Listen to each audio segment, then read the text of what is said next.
يستمعون القول فيتبعون أحسنه أولئك الذين هداهم الله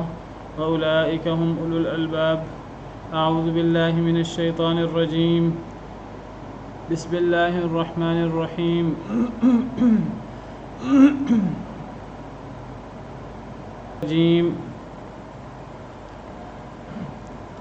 بسم الله الرحمن الرحيم.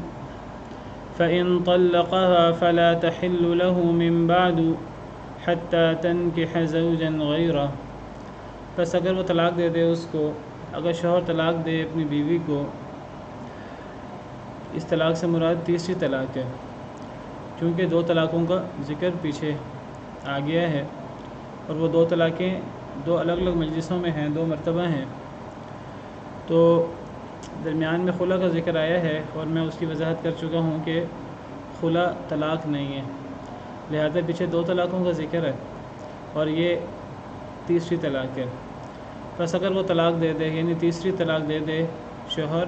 اس کو یعنی اپنی بیوی کو، فلا تحل له، بس نہیں وہ حلال ہوگی، وہ بیوی حلال ہوگی لہو اپنے اس پہلے شوہر کے لیے، من بعد اس کے بعد، حتی تنکح زوجا غیرہ، حتیٰ کہ وہ نکاح کر لے یا وہ تعلق قائم کر لے زوجا غیرہ، دوسرے شوہر سے جب تک وہ نکاح کر کے پھر تعلق قائم نہیں کر لیتی اس وقت تک اب وہ پہلے شوہر کی طرف نہیں لوٹ سکتی، اب وہ پہلے شوہر کے لیے حلال نہیں ہے۔ تو تیسری طلاق کے بعد نہ تو عدت کے اندر رجوع کرنے کی اجازت ہے شوہر کو، اور نہ عدت گزرنے کے بعد نکاح ہو سکتا ہے میاں بیوی کے انہی میاں بیوی کے درمیان۔ اب کوئی دوسرا نکاح ہوگا، اس دوسرا نکاح اکیلا کافی نہیں ہے، دوسرے نکاح کے بعد باقاعدہ میاں بیوی کا تعلق قائم ہوگا جنسی، تو اور پھر اس کے بعد طلاق ہوگی اور ان کا نکاح ختم ہوگا، اور یہ سارا معاملہ آپس کی رضامندی کے ساتھ ہوگا، اور یہ سارا معاملہ جو ہے وہ پری پلانڈ نہیں ہوگا، اس میں کوئی مجبوری، کوئی کراہت، کوئی کسی کو کسی کام پر مجبور کرنا پیسے دے کر یا کسی اور طریقے سے، وہ پھر نکاح نہیں ہوتا۔ نکاح تو وہ ہوتا ہے کہ جو رضامندی کے ساتھ ہو، اور نکاح وہ ہوتا ہے کہ جو طلاق کے ارادے سے نہ ہو۔ طلاق کے ارادے سے نکاح کرنا وہ نکاح نہیں ہوتا، وہ تو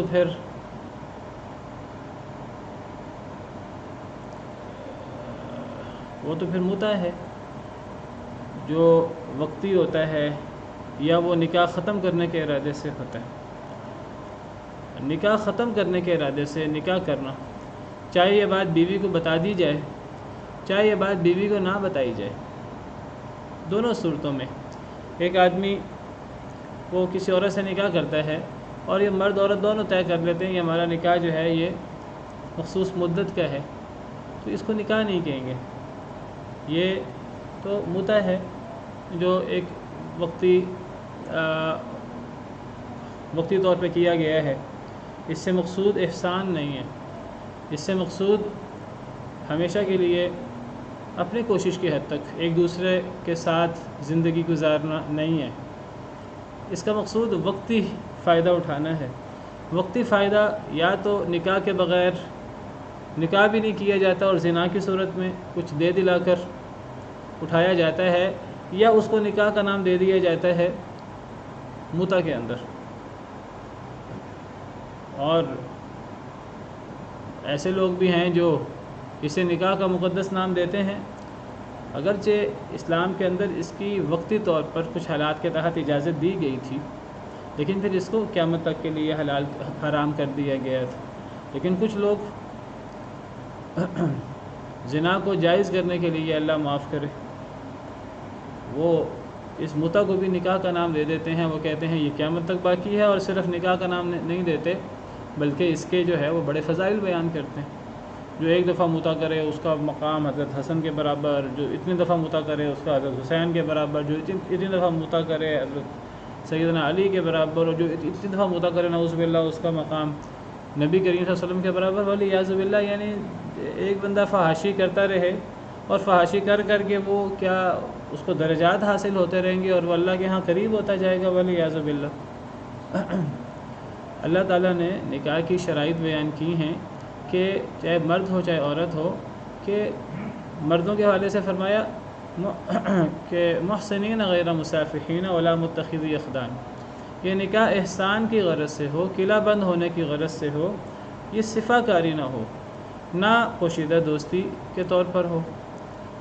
یہ مردوں کے لیے محسنین غیر مصافحین ولا متخذی اخدان، یہ سارے صیغے مذکر کے ہیں، جمع مذکر کے، اور یہی صیغے اللہ نے عورتوں کے لیے بھی بولے ہیں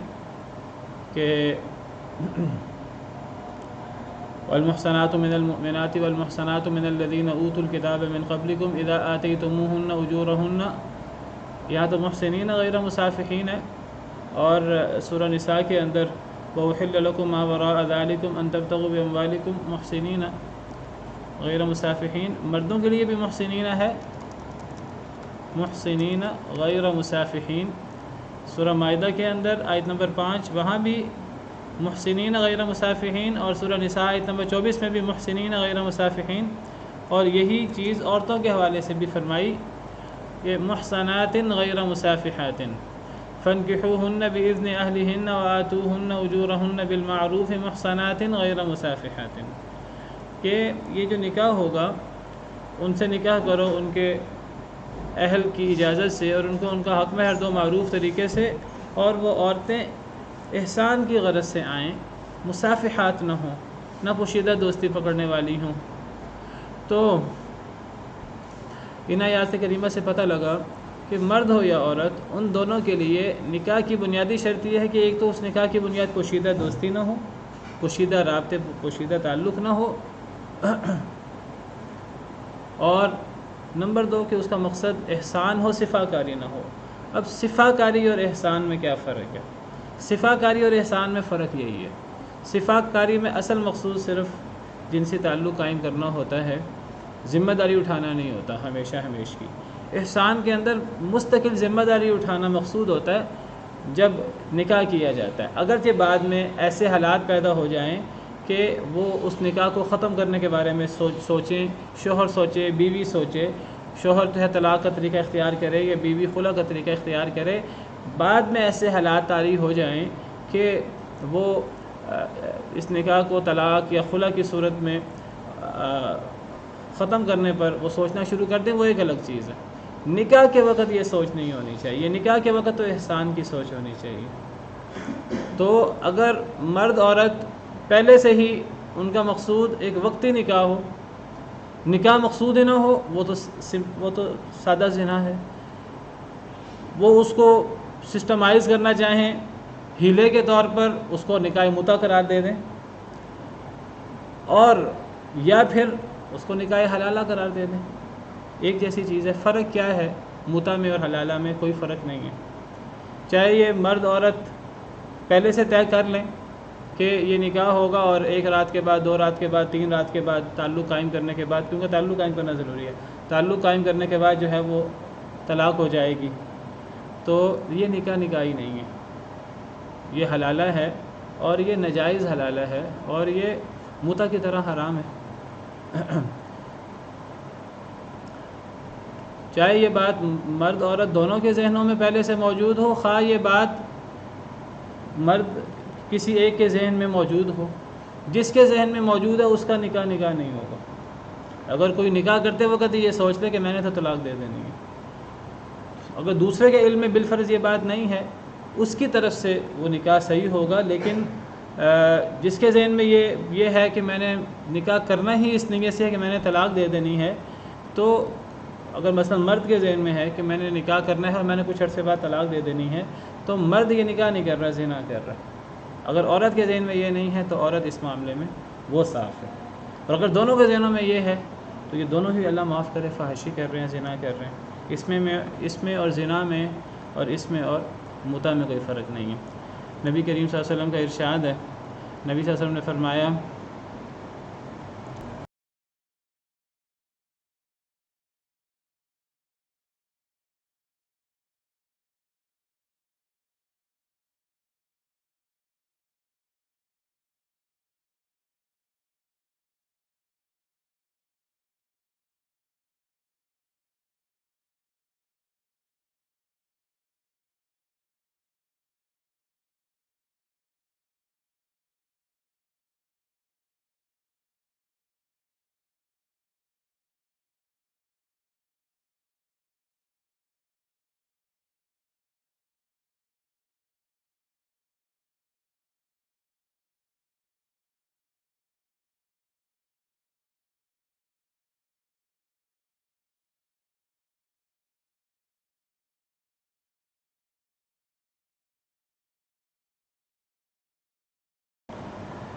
نبی صلی اللہ علیہ وسلم کا ارشاد ہے، سیدنا عقبہ بن عامر راوی ہیں،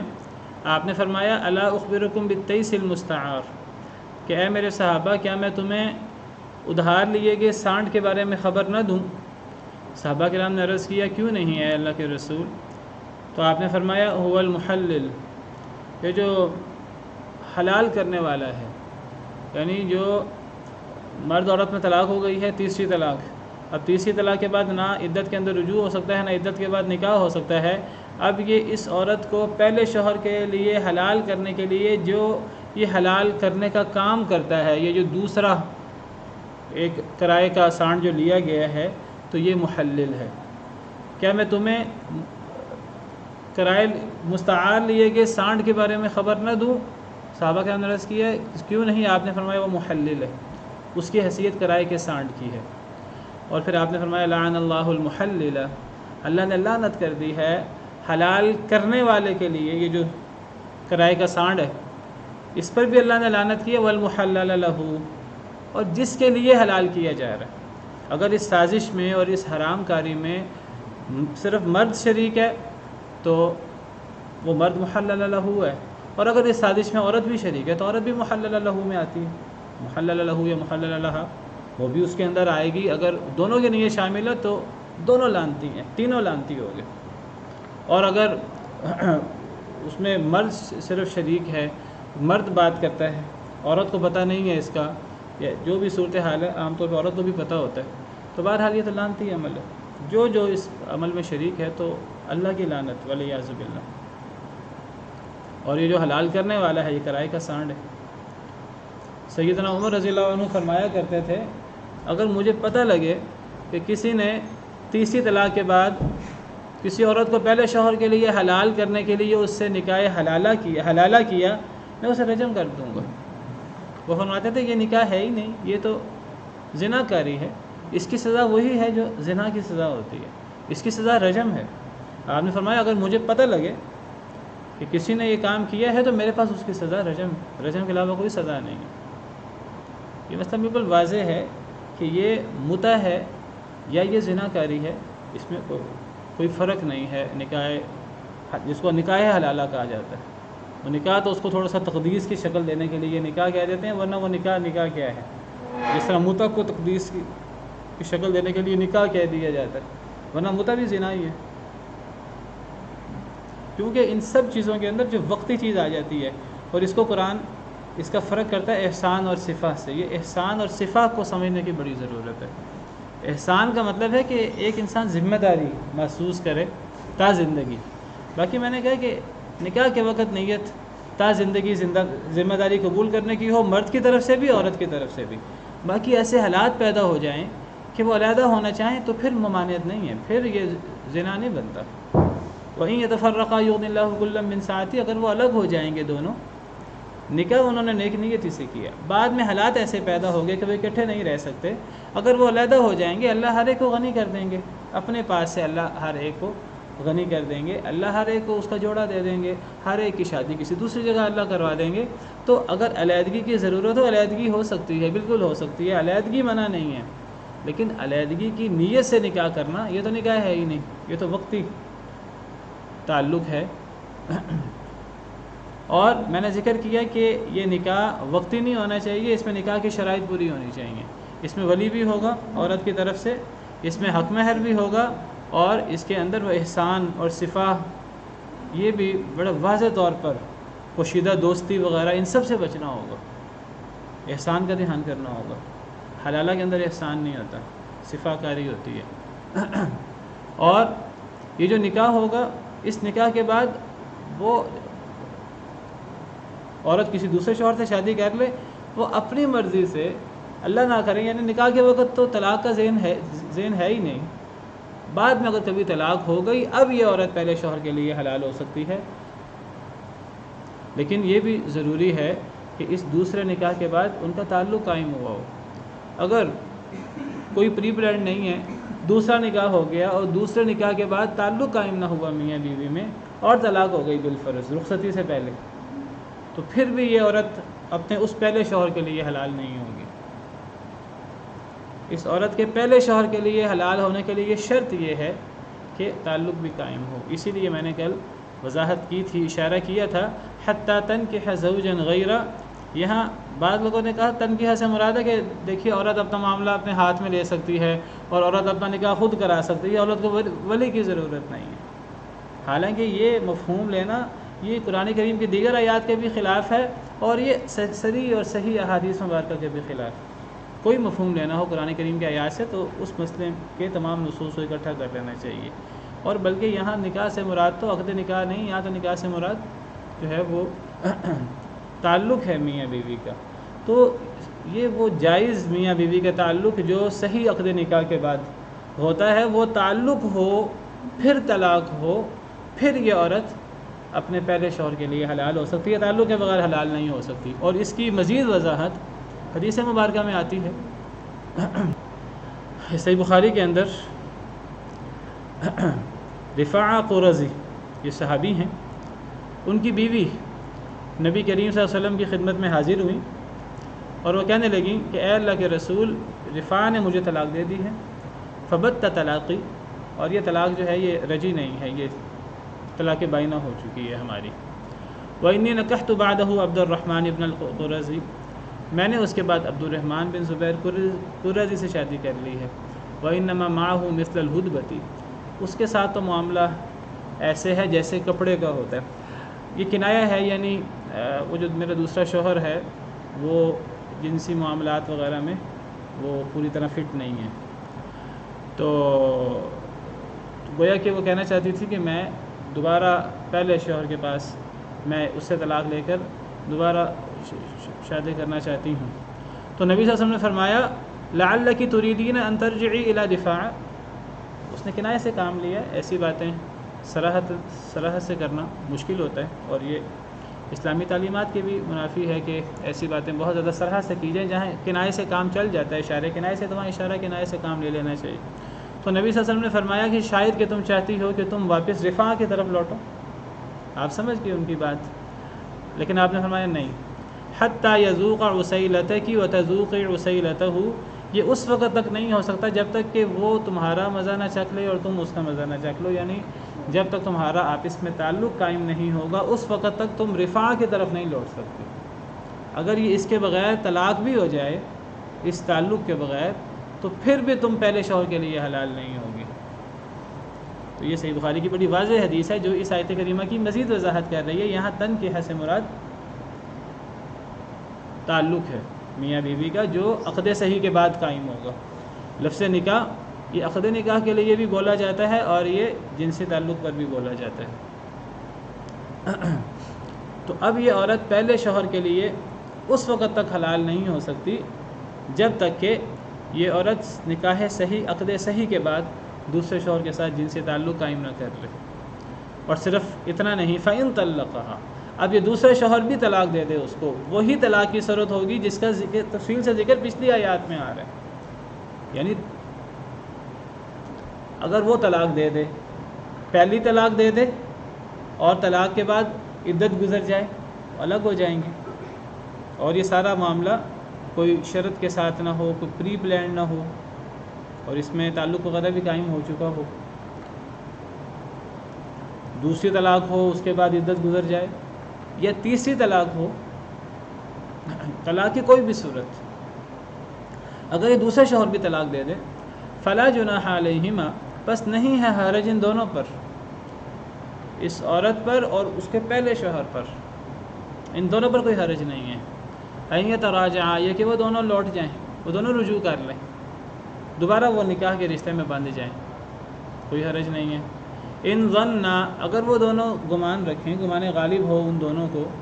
بڑی ہم سے غلطیاں ہو گئی ہیں، پہلے مجھ سے بھی غلطیاں ہوئیں، شوہر سوچے، بیوی سوچے، مجھ سے بھی غلطیاں ہوئیں، آئندہ ہم یہ غلطیاں نہیں دہرائیں گے، آئندہ ہمیں بڑی امید ہے کہ ہم اپنی غلطیاں دور کر کے ہمیں ظن غالب یہ ہے کہ اب ہم اچھا تعلق اور اچھا رشتہ ہمارا چلے گا۔ اگر وہ دونوں گمان کریں ان یقیما حدود اللہ، کہ وہ دونوں قائم رکھ سکیں گے اللہ کی حدود، یہ نہیں کہ دونوں ہی اپنی روش چھوڑنے پر تیار نہ ہوں اور پھر دوبارہ جو ہے وہ دونوں چاہیں کہ دوبارہ نکاح کر لیں۔ اگر اپنی روش نہیں چھوڑنی، اپنی اصلاح نہیں کرنی، تو پھر دوبارہ نکاح کا مطلب طلاق ہی ہوگا۔ یہ دوبارہ نکاح تب ہوگا ان تمام شرائط کے بعد جب وہ دونوں اپنے آپ کو بدلنے پر بھی تیار ہوں، دونوں اللہ کی حدوں کو قائم کرنے پر بھی تیار ہوں۔ دیکھیں کسی نہ کسی کی غلطی تو تھی، جس کی غلطی تھی وہ اپنی غلطی ماننے اور اپنی اصلاح کرنے کا ارادہ کرے، اللہ کی حدوں کو قائم کرنے کا ارادہ کرے۔ یہ نکاح طلاق کے معاملات کوئی کھیل مذاق نہیں ہیں، کوئی جس کو ہم اپنے عام محاورے میں کہتے ہیں کہ یہ کوئی خالہ جی کے گھر کا معاملہ نہیں ہے، یہ بڑے سینسٹیو معاملات ہیں، اور ان معاملات میں اللہ کی حدود کا دھیان رکھنا چاہیے اور اللہ کے غضب سے بہت زیادہ ڈرنا چاہیے۔ اگر انہیں گمان غالب ہے کہ آئندہ وہ اللہ کی حدود کو قائم رکھ سکیں گے اور اس رشتے کو جو اس کے حقوق ہیں اس حقوق کے مطابق چلا سکیں گے، تو پھر وہ دوبارہ دونوں نکاح کر سکتے ہیں، یہ عورت اور اس کا پہلا شوہر۔ وَتِلْكَ حُدُودُ اللَّهِ يُبَيِّنُهَا لِقَوْمٍ يَعْلَمُونَ، اور یہ اللہ کی حدیں ہیں، اللہ بیان کر رہے ہیں ان حدوں کو اس قوم کے لیے جو جانتی ہے۔ پھر دوبارہ اس کو اللہ کی حدیں قرار دیا، پہلے بھی تِلْكَ حُدُودُ اللَّهِ فَلَا تَعْتَدُوهَا، یہ اللہ کی حدیں ہیں، ان حدوں سے آگے نہیں بڑھنا، اور جو اللہ کی حدوں سے آگے بڑھے تو یہ ظالم ہے۔ پچھلی آیت کے آخر میں بھی 2 دفعہ یہ بات فرمائی تھی، اور یہاں بھی 2 دفعہ اس آیت کے آخر میں بھی اللہ کی حدوں کا ذکر ہے۔ اگر وہ اپنی اصلاح کرنے پر تیار ہوں، اللہ کی حدوں کو قائم کرنے پر تیار ہوں، اور یہ اللہ کی حدیں ہیں، اللہ علم رکھنے والی جاننے والی قوم کے لیے یہ حدیں بیان کرتی ہے، یہ جاہل لوگوں کے لیے اور جنہوں نے عمل نہیں کرنا ان کے لیے یہ نہیں ہے، یہ ان لوگوں کے لیے اللہ کی حدیں ہیں جو اللہ ان حدوں کو بیان کر رہے ہیں، جاننے والے لوگوں کے لیے جو علم رکھتے ہیں اور جو عمل کرنا چاہتے ہیں۔ پھر فرمایا وَإِذَا طَلَّقْتُمُ النِّسَاءَ فَبَلَغْنَ أَجَلَهُنَّ فَأَمْسِكُوهُنَّ بِمَعْرُوفٍ أَوْ سَرِّحُوهُنَّ بِمَعْرُوفٍ، اور جب تم طلاق دو عورتوں کو، فَبَلَغْنَ أَجَلَهُنَّ، پس وہ پہنچ جائیں اپنی مدت کو، فَأَمْسِكُوهُنَّ بِمَعْرُوفٍ، پس تم روک لو ان کو معروف طریقے سے، أَوْ سَرِّحُوهُنَّ بِمَعْرُوفٍ، یا پھر چھوڑ دو ان کو معروف طریقے سے۔ تم اپنی عورتوں کو طلاق دو، وہ اپنی مدت کو پہنچ جائیں تو انہیں معروف طریقے سے، اچھے طریقے سے روک لو، رجوع کر لو، یا انہیں اچھے طریقے سے چھوڑ دو۔ یہی حکم تو ہم پیچھے بھی پڑھ چکے ہیں، یہی حکم ہم 2 آیتیں پیچھے پڑھ چکے ہیں۔ الطلاق مرتان، طلاق 2 مرتبہ ہے، فَإِمْسَاكٌ بِمَعْرُوفٍ، پھر روک لینا ہے نیکی کے ساتھ، أَوْ تَسْرِيحٌ بِإِحْسَان، یا چھوڑ دینا ہے احسان کے ساتھ۔ یہاں بھی اچھے طریقے سے روکنے کا ذکر ہے اور احسان کے ساتھ چھوڑنے کا ذکر ہے، اور یہاں بھی طلاق ہونے کے بعد اگر عدت ختم ہو جائے تو عدت ختم ہونے لگے تو ختم ہونے کے بعد تو اب روکا نہیں جا سکتا نا، تو گویا کہ ہمیں یہ معنی کرنا پڑے گا کہ عدت ختم ہونے کے قریب پہنچ جائے، عدت ختم ہونے لگے، کیونکہ عدت کے بعد تو رجوع نہیں ہو سکتا۔ تو جب تم عورتوں کو طلاق دو اور وہ اپنی عدت کی مدت ختم کر لیں، اپنی عدت کی مدت کو پہنچ جائیں یا پہنچنے لگیں، ہمیں یہ معنی کرنا ہوگا کیونکہ رجوع کی بات ہو رہی ہے، تو ان کو روک لو، یعنی رجوع کر لو معروف طریقے سے، یعنی اچھے طریقے سے، او سرحوہن، یا چھوڑ دو ان کو معروف بمعروف، اچھے طریقے سے۔ تو یہ تکرار ہے کہ کوئی فرق ہے ان دونوں میں، یہاں تکرار مراد ہے، پہلے ہی حکم پر زور دینا مراد ہے کہ دونوں آیات کے اندر کوئی واضح فرق بھی موجود ہے؟ ذرا غور کر کے بتائیے۔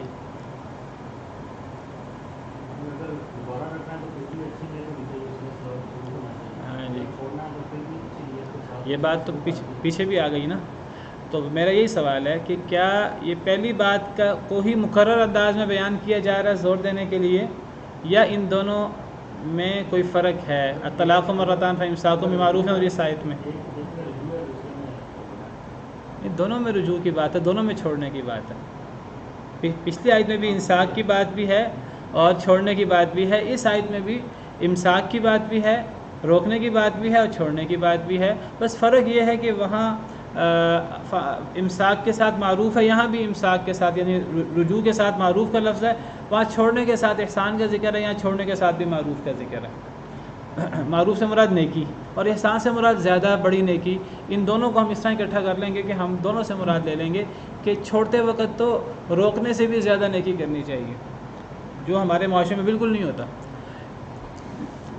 یہ تو وہی تکرار ہی ہو گیا نا، کیا کوئی اس میں مزید معنی بھی ہے؟ علماء کہتے ہیں ان دونوں آیتوں میں فرق بھی ہے۔ کیا فرق ہے؟ وہ کہتے ہیں کہ دیکھیے اس آیت کے اندر طلاق 2 یا 3 ہونے کا ذکر نہیں ہے، اور پہلی آیت کے اندر طلاق 2 ہونے کا ذکر ہے، یعنی رجی طلاق۔ وہ کہتے ہیں پہلی آیت کا اصل زور رجی طلاق کے بارے میں ہے کہ رجی طلاق 2 مرتبہ ہوتی ہے، جب تیسری ہو جائے گی اب رجوع ختم ہو جائے گا۔ الطلاق مرتان، اور مرتان میں بار بار یہ 2-3 دن سے آیات چل رہی ہیں، میں نے ہمیشہ اس پہ توجہ دلائی ہے آپ کی کہ یہ 2 طلاقیں نہیں ہیں جس طرح بہت سارے لوگ سمجھتے ہیں، یہ 2 مرتبہ کی طلاق ہے، اور 2 مرتبہ کا بالکل واضح معنی الگ الگ مجلس کی طلاق ہے۔ تو پہلی آیت وہ زور دے رہی ہے اصل میں طلاق رجی کی تعداد پر، کہ طلاق رجی 2 مرتبہ ہو سکتی ہے، پھر اس کے بعد رجوع ہے یا چھوڑ دینا ہے۔ اگر عدت گزر جائے گی تو وہ علیحدہ ہو جائے گی، دے دلا کر احسان کر کے علیحدہ کرنا ہوگا، اگر روکنا ہے تو وہ بھی نیک نیتی سے روکنا ہوگا، وہ بات یہاں بھی ہے۔ لیکن اس آیت کے اندر طلاق کی تعداد کا ذکر نہیں ہے۔ اس آیت کے اندر کیا ہے، علماء کہتے ہیں اس آیت کے اندر زور ہے کہ اگر آپ نے رجوع کرنا ہے تو وہ رجوع عدت گزرنے سے پہلے ہوگا، عدت گزرنے کے بعد رجوع نہیں ہو سکتا۔ اسی لیے میں نے آپ سے کہا کہ یہاں فَبَلَغْنَ أَجَلَهُنَّ، اگرچہ اس کا ظاہری معنی یہی ہے کہ وہ اپنی عدت کو پہنچ جائیں، لیکن ہمیں یہاں معنی کرنا ہوگا کہ وہ اپنی مدت کو پہنچنے لگیں۔ عدت آج ختم ہو رہی ہے، کل ختم ہو رہی ہے، ختم ہوئی کہ ہوئی، اب یہ آخری موقع شوہر کے لیے آ گیا ہے کہ وہ عدت ختم ہونے سے پہلے فیصلہ کر لے کہ روکنا ہے کہ چھوڑنا ہے۔ گویا کہ اس آیت کریمہ کا زور یہ ہے کہ اگر رجوع کرنا ہے، چھوڑنا ہے تو چھوڑ، اس صورت میں بھی چھوڑا جا سکتا ہے، عدت گزرنے دے تو علیحدہ ہو جائے گی بیوی، اور اگر وہ عدت گزرنے سے پہلے روک لے تو یہ روکنا اگر ہے، رجوع کرنا ہے تو یہ عدت کے اندر ہو سکتا ہے، یہ عدت کے باہر نہیں ہو سکتا۔ تو اس آیت کا اصل زور عدت کے اندر رجوع پہ ہے، اور پہلی آیت کا زور وہ طلاق کی تعداد پر ہے، طلاق رجعی کی تعداد 2 ہے۔ اگرچہ دونوں آیتوں کے اندر اللہ نے رجوع کی بات بھی کی ہے اور چھوڑنے کی بات بھی کی ہے، اور یہ دونوں کام نیک نیتی سے ہوں گے، یہ دونوں کام غلط ارادے سے نہیں ہو سکتے، غلط مقصد سے نہیں ہو سکتے، اور آگے دوبارہ اس کا تکرار بھی ہے۔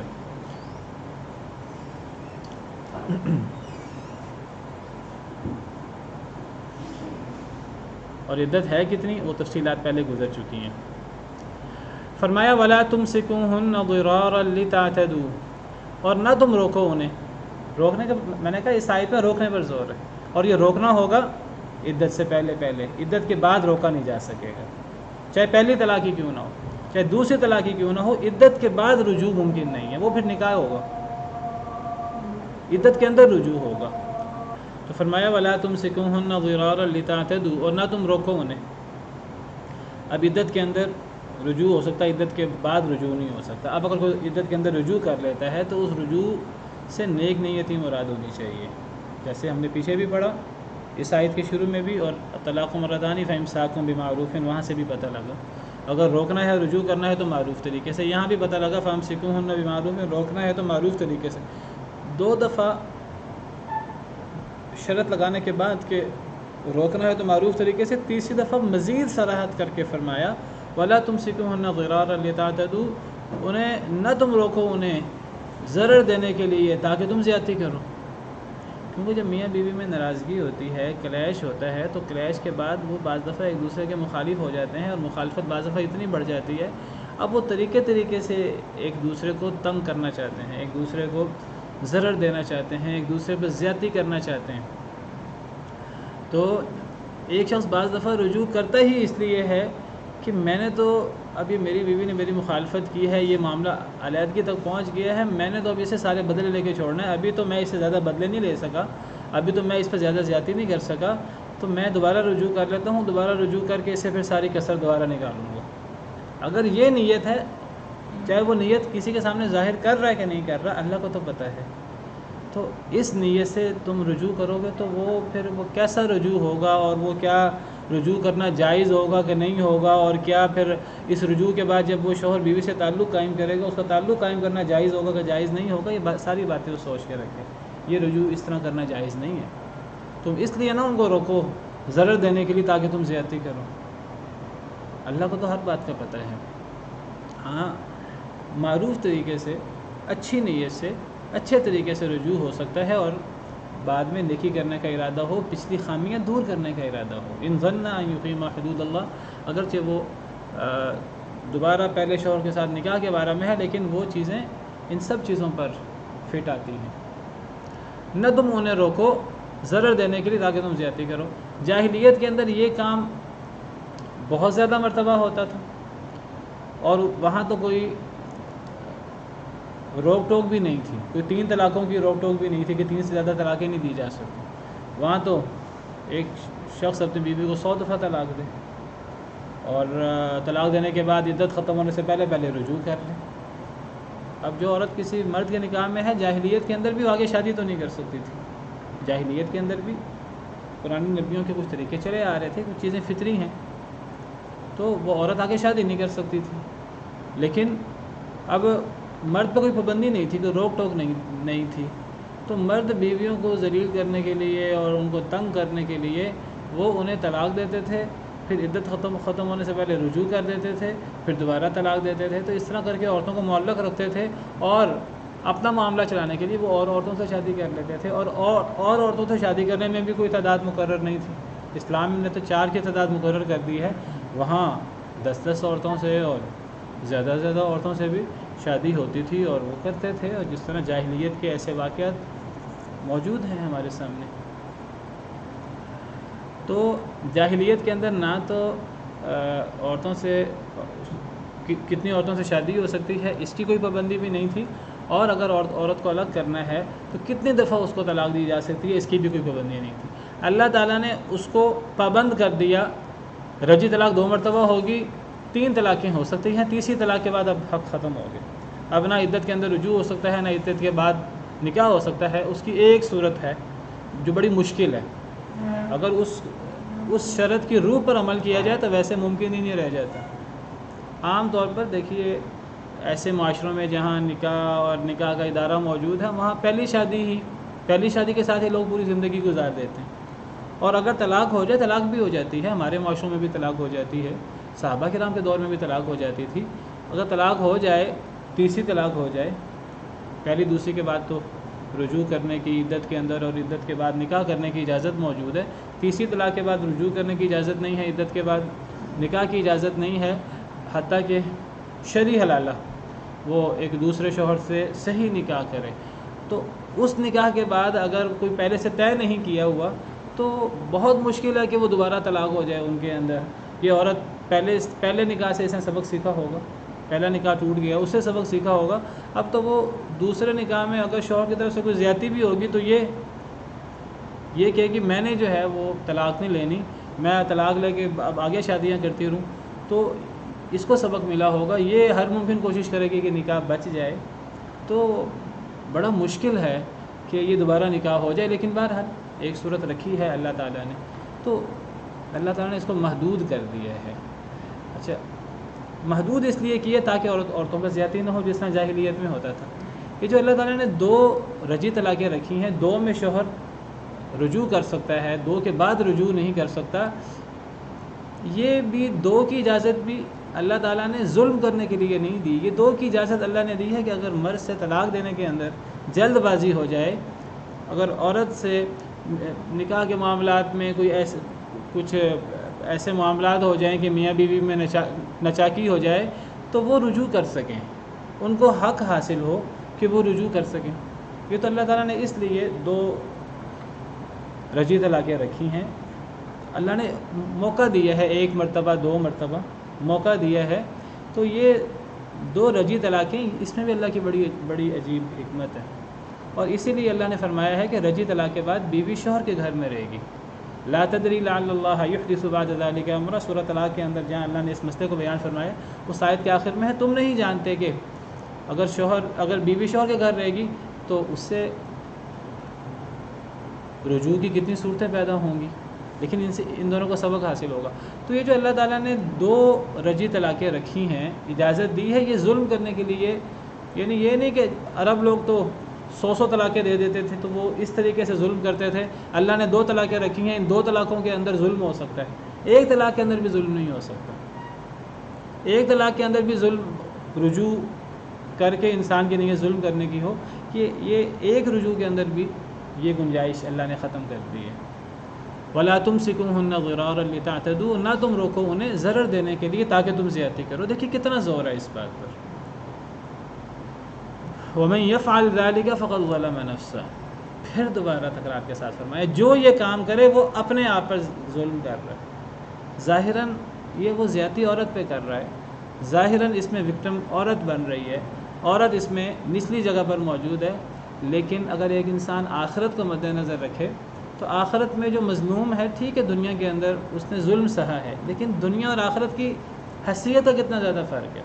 دنیا آخرت کے مقابلے میں کتنی چھوٹی حیثیت رکھتی ہے، دنیا کی آخرت کے مقابلے میں حیثیت ہی کوئی نہیں ہے. اگر ایک مرد اللہ معاف کرے عورت پہ ظلم کرتا رہے دنیا کے اندر، اور آخرت میں اس عورت کو جو ہے اس مرد کی ساری نیکیاں مل جائیں، یا اس عورت کے گناہ سارے اس مرد پہ پڑ جائیں، تو وہ عورت کتنے فائدے میں رہی کہ اس کی آخرت سنور گئی ایک لحاظ سے. اگرچہ دنیا پہ اس پہ ظلم ہوتا رہا، لیکن دنیا کی آخرت کے مقابلے میں حیثیت بھی تو کوئی نہیں ہے نا. دنیا اور آخرت کی حیثیت ایسے جیسے سمندر کے اندر انگلی ڈالیں تو اس انگلی کے ساتھ پانی لگتا ہے. یہ دنیا کی حیثیت ہے، دنیا کی حیثیت تو ایک سفر کی ہے، اصل زندگی تو آخرت کی ہے. تو ایک انسان جب کسی پہ ظلم کرتا ہے، وہ ظلم کرتے وقت یہ سوچے وہ دوسرے پہ ظلم نہیں کر رہا، وہ در حقیقت اپنے آپ پہ ظلم کر رہا ہے. اللہ تعالیٰ فرماتے ہیں حدیث قدسی ہے کہ اے میرے بندو یا عبادی انی حرمت الظلم علی نفسی وجعلتہ بینکم محرما فلا تظالموا. دیکھیے اللہ کے پاس تو سارے اختیارات ہیں. اللہ فرماتے ہیں جب میں اللہ رب العالمین نے اپنے اوپر ظلم حرام کر دیا، اگر اللہ اپنے اوپر ظلم حرام نہ کریں اللہ کو روک کون سکتا ہے؟ پوری کائنات مل کر اللہ کو روک نہیں سکتی. لیکن اللہ نے اپنے اوپر ایسا ظلم حرام کیا ہے. اللہ فرماتے ہیں کہ اللہ تو ذرہ برابر بھی ظلم نہیں کرتے، اللہ تو عین عدل ہیں، عدل انصاف کرنے والے ہیں. اللہ ذرہ برابر بھی ظلم نہیں کرتے. وہ اللہ معاف کرے، اگر وہ یہ کام کرے اللہ کو کوئی روک نہیں سکتا، کوئی اللہ کا ہاتھ نہیں پکڑ سکتا. تو اللہ فرماتے ہیں اے انسان پھر تو کیوں ظلم کرتا ہے؟ میں نے اپنے اوپر ظلم کو حرام کیا ہے، تم پر بھی اس کو حرام کر دیا ہے، تم ایک دوسرے پر ظلم نہ کیا کرو. اور ایک اور حدیث مبارکہ میں الظلم ظلمات یوم القیامہ، ظلم قیامت کے دن اندھیرے بن جائیں گے. قیامت کے دن انسان کو سب سے زیادہ روشنی کی ضرورت ہوگی، اور اندھیرے انسان کے لیے وبال جان ہوں گے. تو سب سے زیادہ اندھیرا ظلم کے نتیجے میں ہوگا. تو ظلم کرنے والا اپنے پاؤں پہ کلہاڑی مار رہا ہے. ومن یفعل ذلک فقد ظلم نفسہ، جو یہ کام کرے گا وہ بیوی پر ظلم نہیں کر رہا، در حقیقت اپنے آپ پہ ظلم کر رہا. اور یہ چیز انسان کو حاصل ہوگی، یہ ڈر حاصل ہوگا آخرت کو یاد رکھنے سے. ولا تتخذوا آیات اللہ ہزوا، اللہ کی آیتوں کو مذاق نہ بناؤ. اللہ کی آیتوں کو مذاق نہ بناؤ. ایک تو میں نے ذکر کر دیا تھا کہ یہ نکاح طلاق کو مذاق بنا لینا، 2 3 طلاقیں دے دینا،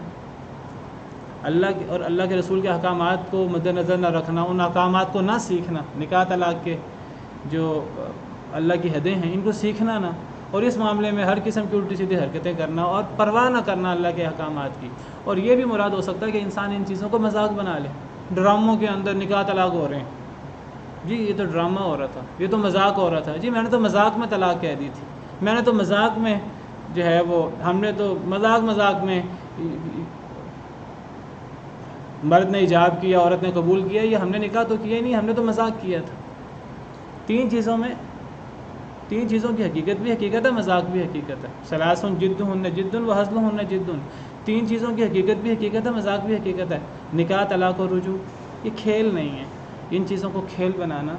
یہ بہت بڑا گناہ ہے. وَاذْكُرُوا نِعْمَةَ اللَّهِ عَلَيْكُمْ، اور یاد کرو اللہ کی نعمت کو جو تم پر ہے. وَمَا أَنزَلَ عَلَيْكُم مِّنَ الْكِتَابِ وَالْحِكْمَةِ، اور جو اللہ نے نازل کیا تم پر کتاب اور حکمت، قرآن اور سنت. یعظکم بہ، اللہ تمہیں نصیحت کرتے ہیں اس کے ذریعے. واتقوا اللہ، اللہ سے ڈر جاؤ. خاص طور پہ میاں بیوی کے معاملات میں کہ بہت زیادہ اللہ سے ڈرنے کے، اللہ سے ڈر جاؤ. وَاعْلَمُوا أَنَّ اللَّهَ بِكُلِّ شَيْءٍ عَلِيمٌ، جان لو کہ بے شک اللہ تعالیٰ ہر چیز کو جاننے والے ہیں. آپ ابھی یہ نکاح طلاق کے مسائل چل رہے ہیں، آپ ان آیات میں جگہ جگہ واتقوا اللہ وَاعْلَمُوا واتقوا اللہ کے الفاظ پڑھیں گے، جس سے پتہ لگتا ہے کہ ہر معاملے میں اللہ سے ڈرنے کی ضرورت ہے. میاں بیوی کے معاملات میں اللہ سے ڈرنے کی بہت زیادہ ضرورت ہے. اگر شوہر بیوی کو غلط طلاق دے تو اس کی کتنی بڑی سزا ہے، اور اگر بیوی شوہر سے غلط طلاق مانگے، غلط خلا مانگے، حدیث مبارکہ میں صراحت سے آتا ہے جو عورت اپنے شوہر سے غلط خلا مانگے تو وہ جنت کی خوشبو نہیں پائے گی. صحیح حدیث ہے. تو ان معاملات میں اللہ سے ڈرنے کی ضرورت ہے.